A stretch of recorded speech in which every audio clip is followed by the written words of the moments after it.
This is 15.4 Part B, dividing radicals.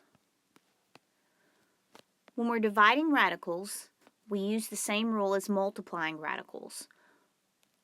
Numbers that are outside of the radical can be divided by other numbers outside of the radical, and numbers under the radical can be divided by other numbers under the radical. In this first example, we're going to divide first and then simplify. Well, if we look at each separate radicand, they're not perfect squares, so we can't take them out of the radical. So let's put these two things that are being divided together under one radical symbol. So I'm going to rewrite this as the square root of 32 divided by 2. Well, the square root of 32 divided by 2 is 16. And that just gives me the square root of 16, which is a perfect square. The square root of 16 is 4, and we're done. For this next example, we have some numbers that are outside of the radical and some numbers that are under the radical. So I'm going to separate these.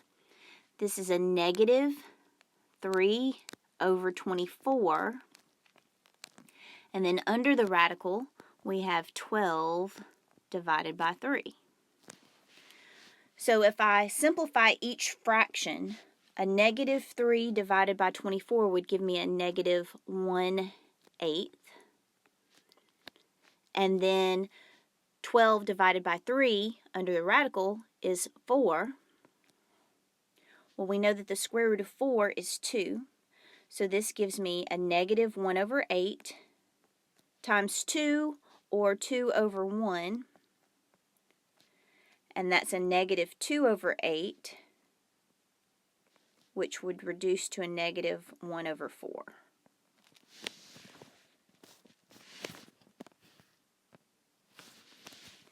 Again, we're going to put these two radicals together as a single radical and divide first. If I rewrite this as the square root of 96x to the 5th y to the 3rd over 3x squared y, and then deal with each part separately. If I look at the numbers and I divide, 96 divided by 3 would give me 32. Remember, when we have variables and we have like bases, when we're dividing those variables, we subtract the exponents.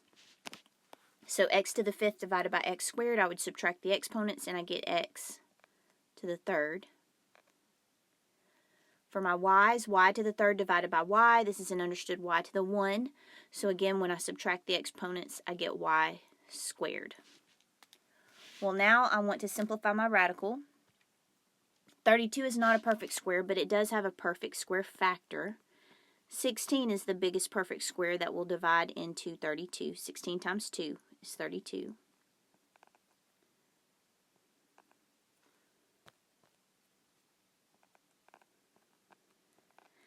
And when I take out all the perfect squares, the square root of 16 is 4.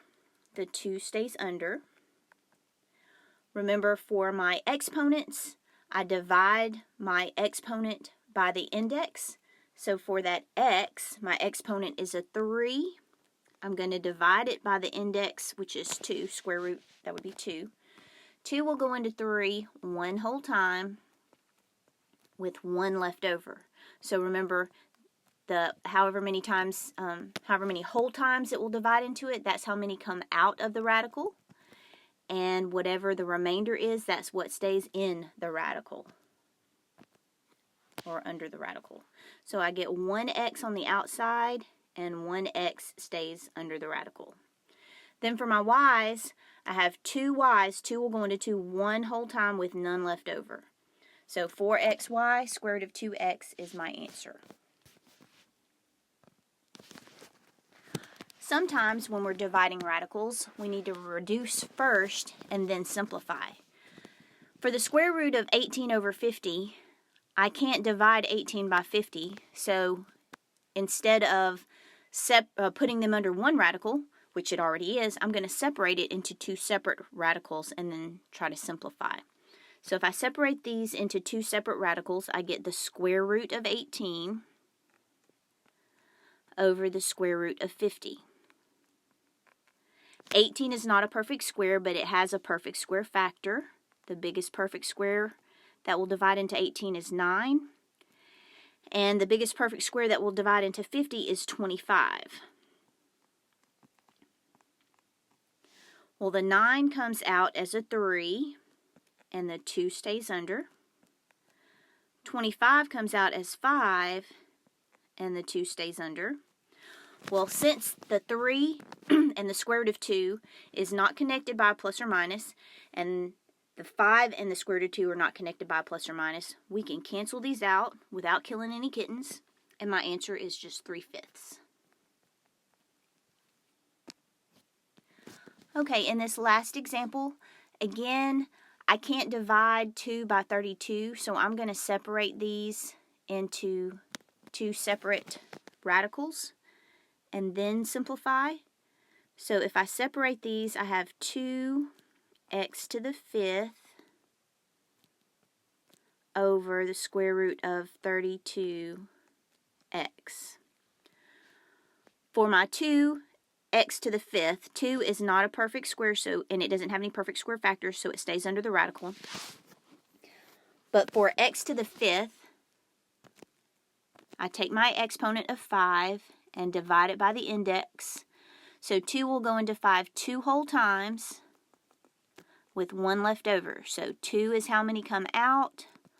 1 stays under the radical. Alright, 2x is on the outside. 1 stays under. And then for 32, 32 is not a perfect square, but it does have a perfect square factor. 16 times 2 is 32. So the 16 comes out as a 4, and the 2 and the x both stay under the radical. Well, again, the whole numbers and the radicals are not connected with pluses or minuses, so I can cancel these out, and my answer is just x squared over 4.